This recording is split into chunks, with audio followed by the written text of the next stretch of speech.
বন্ধুরা, ইরানের তরফ থেকে পাকিস্তানের উপর মিসাইল আর ড্রোন হামলা, তো অপরদিকে পাকিস্তানের তরফ থেকে ইরানের উপর হওয়া হামলা মানে টোটালি পাকিস্তানের ঘরের ভেতরে জোশের বসে হুঁশকে হারিয়ে ফেলে ধরমারু আক্রমণ করে দেয়। আর এই সুযোগকে ভারতকে তো একটি বড় সুযোগ করে দিয়েছে, কিন্তু এটাকে দেখে পাকিস্তান আর চীনের ভেতরে মাথাকে থাবড়াচ্ছে।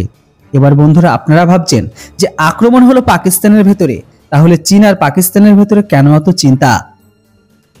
তো বন্ধুরা, আসলে ভারত এখন সুযোগ এটাই পেয়ে গেছে যে আতঙ্কবাদ আর সম্প্রভুতাকে বেস বানিয়ে পাকিস্তান ইরানকে জবাব দিয়েছে, সেটাকেই ভারত এখন আধার বানিয়ে ভারত এখন যে কোনো দেশের ঘরের ভেতরে ঢুকে আতঙ্কবাদীকে সাফাই করতে পারবে।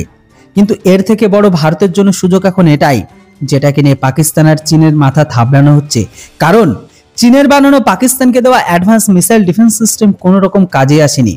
আক্রমণ হওয়ার পরেও পাকিস্তান জানতে পারে না যে কোন মিসাইল দ্বারা আক্রমণ হলো আর তাদের ডিফেন্স সিস্টেমগুলো কি করছিল।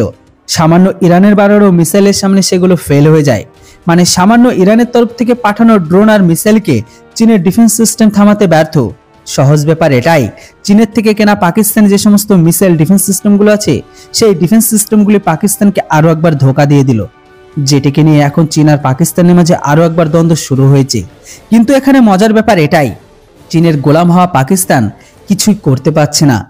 প্রথমে তো ভারতের তরফ থেকে মিসাইল ফায়ার হওয়া ব্রহ্মোস মিসাইলকে পাকিস্তান থামানো তো দূরের কথা, সেটিকে ডিটেক্ট করতে পারেনি।